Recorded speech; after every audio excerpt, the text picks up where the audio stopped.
জীবনে মানুষ কতই না ভুল করে। যেখানে 25 টাকার টিকিটই হয়ে যেত মোবাইলের জন্য, সেখানে 50 টাকার টিকিট কেটে পড়েছিল কিছু না দেখে। দিয়ে আমরা এন্টার করলাম সাউথ পার্ক স্ট্রিট সেমেন্টারিতে, এবং এখানে যারা ব্রিটিশ আমলে মারা গেছিলেন তাদের কবর দেওয়া আছে। এখানে আসতে গেলে আপনারা নিকটবর্তী পার্ক স্ট্রিট থেকে হেঁটেও আসতে পারেন, বা শিয়ালদা থেকে মল্লিক বাজারের দিকে যে বাসগুলি যায় সেখান থেকেও আসতে পারেন।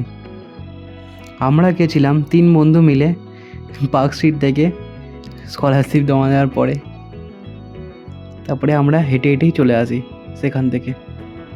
আপনারা দেখুন বাকি দৃশ্যগুলি।